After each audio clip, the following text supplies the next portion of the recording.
So, I guess what I want to know is, are there any big restaurant lessons that you learned the hard way before we start talking about the latest opportunity that you identified, which is this service as a software?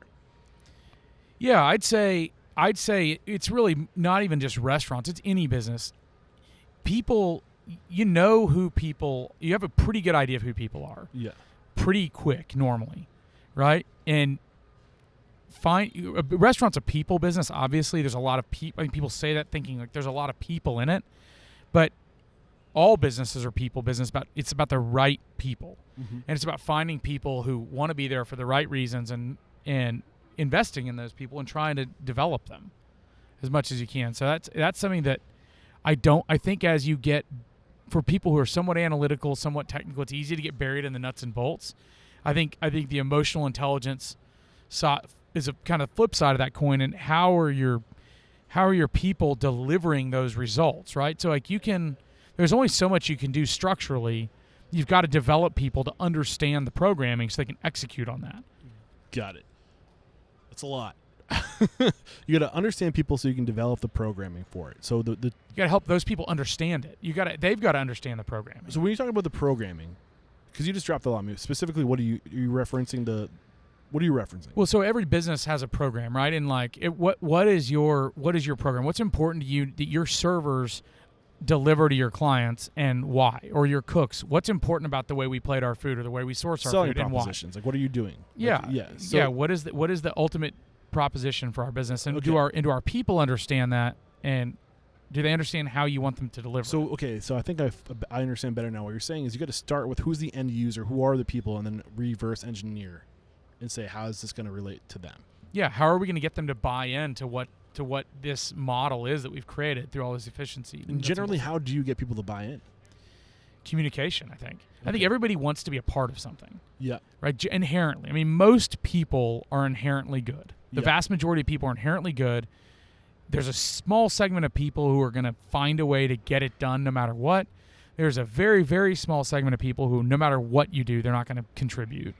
And then everyone else in between is going to go where the wind's blowing, right? And so it's finding they need to understand what the mission is. They need to be able to believe in the mission, right, and care about what they're there to do every day and feel like they're adding value. Yeah. So once you've figured out what the unique selling proposition is, whatever that is, whatever it is your why is, whatever you're trying to communicate, and to who you're communicating it, how do you communicate it? Where do you communicate it?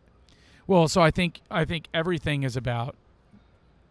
I think there's different learning models for one, and I think there's frequency, right? So it's like advertising. I mean, you're trying to get, essentially it's communication. You're sending a message, and you're trying to get that message delivered and understood. So the message has to be clear and has to be delivered consistently and at high frequency. Okay. And just your traditional channels of communication, I'm assuming email, social media, and it's just a matter of repeated communication, the right communication in the right place. Yeah, and I think it's even through, like, I mean, you see a lot of really strong cultures doing it, where they're doing it with like these like micro team meetings, or doing it with chants. They got it posted all over their wall. Yeah, it's whatever the mechanism, the delivery mechanism is. I mean, it can vary by business based on who the audience in that working that business is. But it's about making sure that there's a clear message delivered about what the expectations are. Arroyo Winstanley talks about this a lot in his book, Lapsed Anarchist's Approach of Building a Great Business, when he talks about vision. The whole point of a vision is to be shared. What's the point of having a vision if you're not sharing it? You got to echo it constantly. You got to put it everywhere. You got to repeat it during quarterly meetings. And it's one of those things, and this goes with what you're saying too. Whatever your why is, whatever your purpose is, whatever that unique selling proposition is, needs to be everywhere. It needs to be it needs to be obvious, and it needs to be hitting people across the face.